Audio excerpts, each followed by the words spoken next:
There are fundamentally two paths, two ways of life for all spiritual practitioners to walk on: the way of renunciation and the way of indulgence. The way of renunciation is also called the right hand path, and most world religions follow this path. The way of indulgence is the left hand path and is the path of Tantra. Now, it may sound very satisfying to know that there is a way to indulge in all pleasures of life and still be spiritual. But still, why do you think there are so many religions and teachers of the right hand path but hardly any of left hand? If the path was so easy, wouldn't there be way more people and masters of left than the right? This is because right hand path is actually much easier and straightforward than the other, because here you simply leave the earth altogether and fly towards the sky. No connection to earth remains. This is a much simpler way to approach liberation. Whereas Tantra is like standing firmly on the ground while simultaneously touching the sky. Now this is incredibly difficult. You'll have to be aware of both realities. If you're climbing the spiritual mountain, then the former is like following the well-made road that goes around, circling the whole mountain. This takes longer, but is much safer. Tantra is like trekking straight to the top. You'll reach faster and there's great excitement in it, but you may also fall at any moment. And that is exactly what happens to most people. They use it as an excuse to do whatever they want and completely lose sight of the goal. And that's why there are so few masters of Tantra. Other than Osho, Padmasambhava, and a few other Tibetan masters, you can hardly think of anyone else. Surely there have been more, but they're not well known. They taught to very few people, and those disciples didn't pass it on. Tantra is the way of love, and love is most dangerous thing. Fear is easy, hate is easy, attachment and jealousy are easy. These are the things people do in the name of love. But real love is freedom, and freedom requires responsibility. That's why so few people want it. What most want is security, a secure relationship, a secure job, a secure belief that'll take you straight to heaven the moment you die. That's what deep down we all want. We merely talk about love and freedom because they sound nice. In Tantra, there is no security.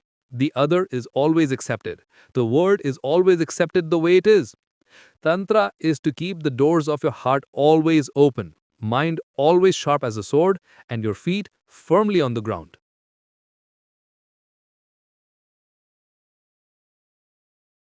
The goal of Tantra is to use lust as a tool for concentration and ultimately rise in love and wisdom. Ordinarily, we indulge in lust, satisfy our urges, and throw the energy outside, and we just repeat this process over and over. We enjoy the temporary high as if it is some kind of drug, and then go back to our usual lows. In Tantra, we observe the lust that rises from the Muladhara region and do not give into it. If you can observe it without ever giving into it, it'll rise to your heart center and become love. And finally, it'll rise further and become wisdom. But that'll be easy progress. Difficulties only arise in the first step. Sexuality is the most deep-rooted habit, and to rise above it is extremely difficult. The very first thing we must do is to stop fighting it.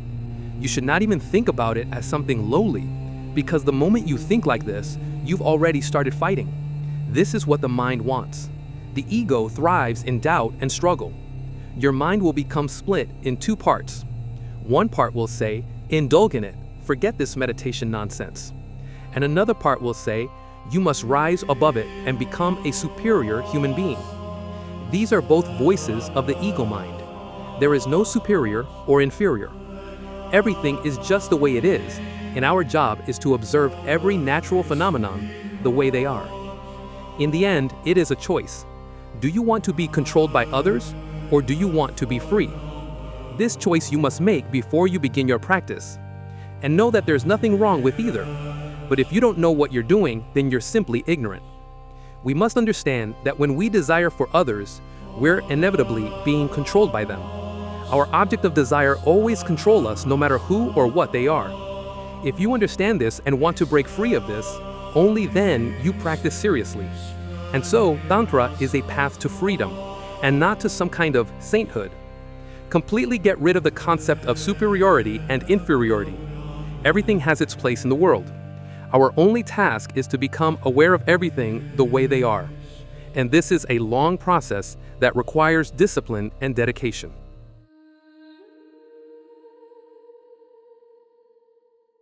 Tantra is for those who values freedom above all else. If you need constant supervision of your guru, then it really isn't your thing. It is also not for the hypocrites who appears righteous and cultured during the day and goes to prostitutes at night. Self-righteous, pretentious people must stay away from it. What Tantra requires is self-discipline and a strong sense of responsibility, as it is like playing with fire. People of the right-hand path may flee to their secluded monastery. We stay here, so our task is far more difficult. Staying here, we face our darkness, indulge in it even, but with a strong sense of responsibility. We alone are responsible for all that happens to us. It is also for those of a feminine and receptive nature and is in deep love with the earth. We enjoy our passion, live free, all while observing ourselves and the world around us.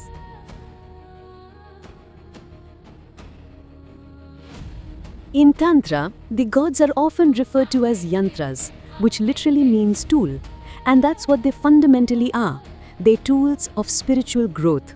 So when we invoke a deity through its mantra, we're essentially becoming the god and not merely praying for stuff. So if you invoke the Egyptian god Anubis, then you are becoming the gentle yet powerful guide of souls. If you invoke Set or the Hindu god Shiva, you're invoking the power to destroy delusion, while simultaneously bring in the power to be destructive if necessary. So even if some might think that calling the gods as tools is an insult, it is really the greatest honor. Because when we merely worship them, putting them on a pedestal, we're only insulting ourselves. And that, at least in the left-hand path, is the biggest sin.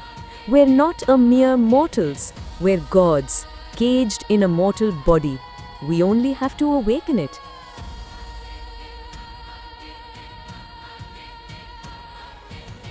Traditionally, a tantric of the left-hand path is supposed to ritually participate in the 5 forbidden acts, namely eating fish and meat, drinking alcoholic, using intoxicants, and having illicit sex.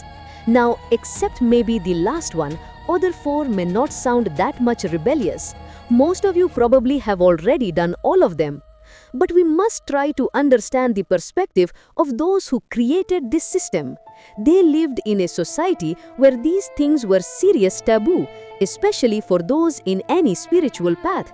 In fact, they're still taboo in majority of India even today. Tantra defies all taboo and social norms as it seeks to penetrate the darkest parts of the subconscious. The more our conscious mind rejects something, the more our unconscious mind wants it. And that's why you'll often find religious people to be most hypocritical. It's a natural result of suppression. So, in the left-hand path, we remove all mental barriers and dive deep into this darkness of the mind. And not only that, we even use them to our advantage, as these desires are primal and much stronger than societal restrictions that are superficial and changes with time. What is a taboo now was perfectly normal 100 years ago. What is normal today might have been unthinkable even 100 years back. A tantric must understand that society changes and so does its rules and what is considered moral and immoral. And therefore, our task is to look beyond these temporary limits imposed by society and see the existence as a whole. If something exists, it is automatically part of the world. Who are we to label something as unnatural or supernatural? All that exists within nature is fundamentally natural.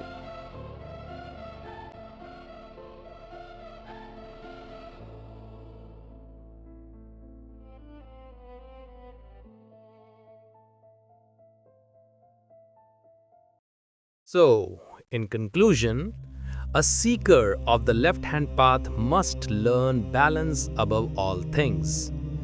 World may appear dualistic to most people, but a seeker must look beyond it. The source of order is chaos. Without death, life ceases to exist. Without suffering, there's no wisdom. This is not contradiction, it is a paradox. And one practical thing I've learned trying to balance everything is that money and meditation can solve all your life's problems. Don't let anyone tell you otherwise.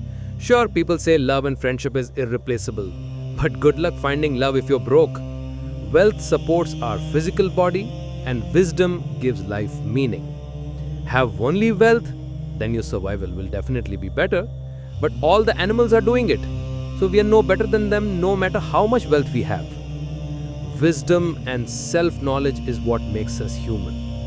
Meditation is only a method to rise in it. Meditation itself won't get you liberated. Wisdom will. And as people who live within society, we must learn to use wealth to support it. One more thing to remember is, the world rewards the brave and punishes the coward. It doesn't care about good and evil, moral or immoral, virtuous or sinful. People always complain, how come people so evil be in power? Well, it's because those evil people must have been brave at some point, and the world has rewarded them. Whereas the so-called good people always seek security and abide by every single rule they're told to follow, so they live an average life. I'm not saying you have to be a bad person.